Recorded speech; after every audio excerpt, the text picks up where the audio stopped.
everybody, Mike Toy here, Bonsai Boise. So this is a Ficus Benjamina forest Penjing style bonsai that looks awful. I put this together somewhere around October of 2021. Did a video on it. I'll post a link for that here. But it's fallen into disrepair, and it really hasn't done much since then as far as growth either. It did produce some aerial roots when I put the little plastic bag trick over it for a while, a couple times. But as you can see, they just haven't really put on any growth. There's some of the aerial roots. These were all just cuttings at the time. One thing I can say is that it was in very organically rich soil. And as I learned from other trees, that didn't work well for bonsai. So as a result, they've just sort of maintained, haven't put on much growth. I think I've trimmed it up lightly, maybe 2 or 3 times since then. So the plan is, I'm going to repot it today into one of these pots. There's that one. I honestly was on the fence. That's kind of what it would look like there. Or this one, which is a little more colorful. It's got some blue and black coloring to it. And also, I'm going to do one more thing. I'm going to infuse some more cuttings in there. This is just a mix match of random cuttings that I would just shove into this cup. All different shapes and sizes and lengths,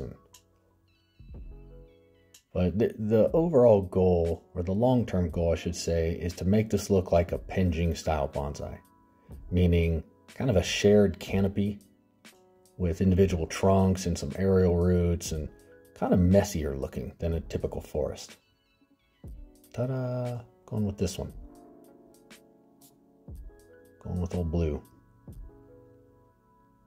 So first, step 1, going to prepare the pot. This is my usual bonsai soil mix, with the exception of I ordered some volcanic rock on Amazon and it was colorful this time. Closer look at it. This is just perlite, pine bark, safety absorb, and that volcanic rock. Also, I switched up my method of mixing this up, and I keep meaning to make a video about it, but I'm pre-rinsing it now rather than sifting it. So much easier. So, step 2, getting this out of the old pot. Like I said, I went through a phase a couple of years ago where I was somehow got it in my head that organic soil was going to be better. I thought, what am I doing with this bonsai soil? I'm going to mix in at least 50% organic soil. It's full of nutrients and vitamins and minerals and all the things trees love. It was a horrible fail in every case. Some trees died even. It just didn't work well for potted trees. Not if you're trying to grow them as bonsai, really. They just grow too slow and it messes up the watering schedule. So look how organically rich that is. That is super organic. So in most cases, what happened is the trees just didn't really grow. They just sort of maintained. So as you can see, for being in this pot, going on almost 2 years, they've put on just so little growth. And you're going to see a contrast compared to that cup full of cuttings that I showed you a second ago, which was in bonsai soil. There you go. So here's the roots. That's usually what I see for roots that were grown in organic soil, just sort of wimpy and not strong. So I'm going to let those marinate in a bucket of water. Now let's look at these, because this is actual bonsai soil that I put these cuttings in. These cuttings are less than 6 months old. In some cases, less than a couple of months old.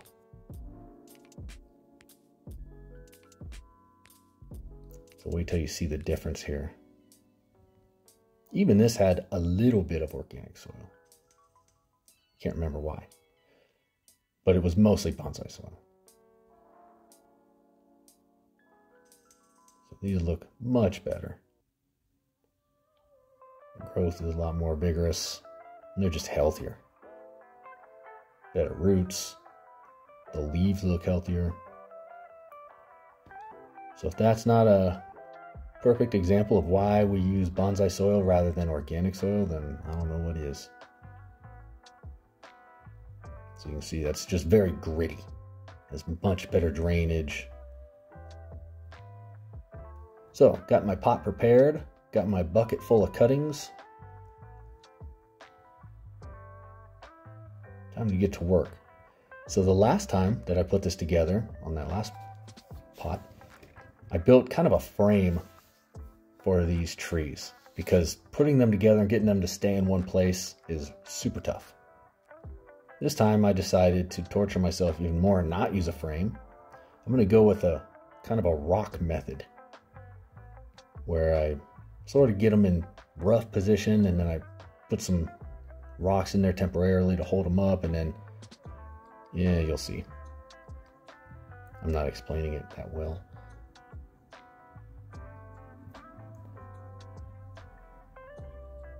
A couple other things I'll point out. These cuttings or trees, whatever we want to call them, they aren't super pretty. I have not put a lot of emphasis on structural pruning or anything like that because they've barely really grown, so I haven't had the opportunity. And plus, it's a forest. I just want it to get big and, I hate to say bushy, but big and bushy because that's how they get healthy. So I haven't really put a ton of effort into structural pruning.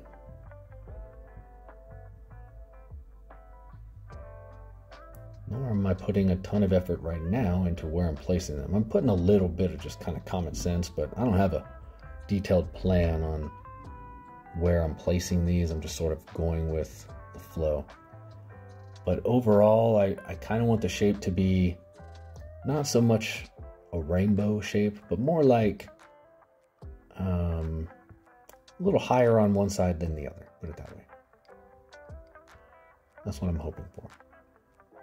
And here you can see my rock method.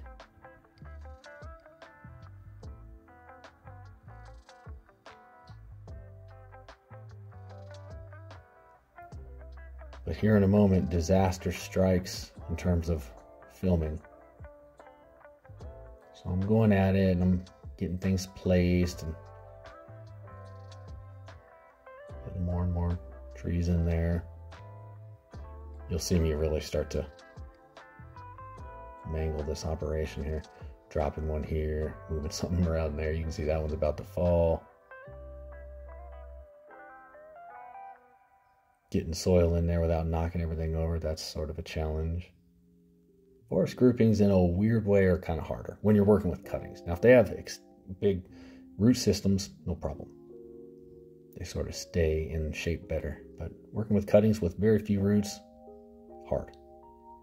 It's like standing up a bunch of toothpicks without knocking over other toothpicks. Maybe I'm being dramatic. It doesn't have to be that hard. Maybe if I would have built a frame again to hold these in place, it would have been better. So here's where I make my filming mistake, and whoops, I stick that branch right in front of the camera. And it stayed like that as I wrestled with this thing for the next 30-something minutes before I realized what I had done. I can say you didn't miss much other than me wrestling with a bunch of tree cuttings for a little while. It wasn't pretty. It was more blooper than anything. But anyways, here's starting to take some rough shape now. Move some rocks around, get a few in place, move rocks around some more. Pack in some soil.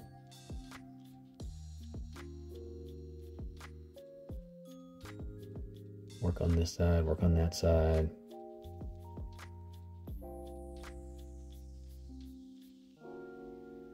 I'm going to do some light pruning here and get some of these branches out of the way. Because a forest grouping or Penjing bonsai, you want to be able to see the trunks in there. So typically you don't want super low branches.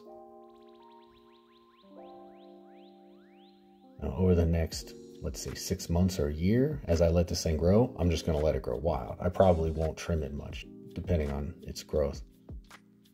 But for now, I'm going to try and open it up a little bit so we can see what's going on in there.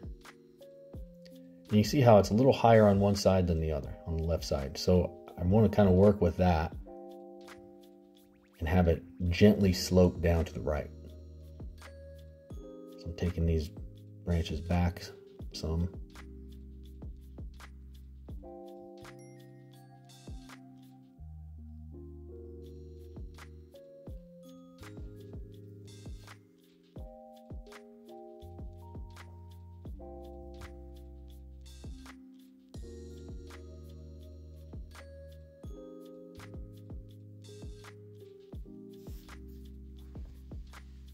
I guess one point of emphasis that I want to stress is that as dramatic as I'm making it sound as I wrestle with these cuttings, it's really not that hard, and anybody can do it.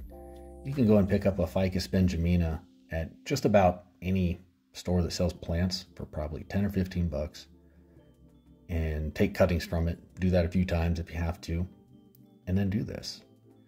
I bet you can put the whole thing together for 50 bucks or less. Water it up, kind of helps it all bind together a little bit.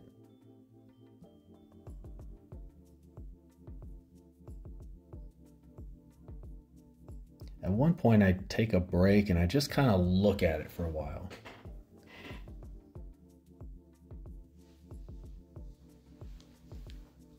Pardon the pun, but sometimes you can not see the forest for the trees when you're working on this.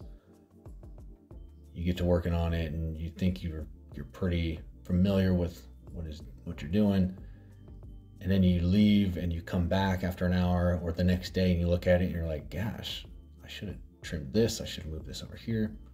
So I try to actually take that into account now and actually time budget that in to just walk away from it, go eat dinner or something.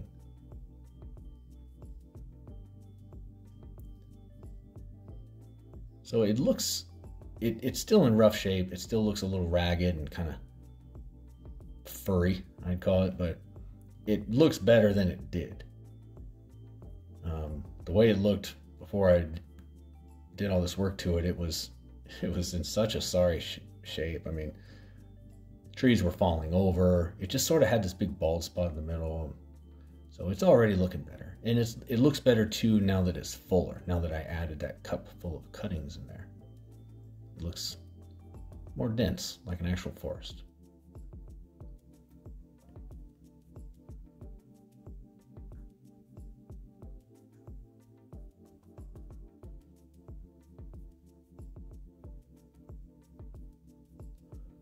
So a quick plug for my channel. If you haven't liked and subscribed yet, please do. I work with ficus all the time. I'm always experimenting with them, trying different fusions and different things. So if you are interested in ficus, you can learn a lot from some of my mistakes and experiments.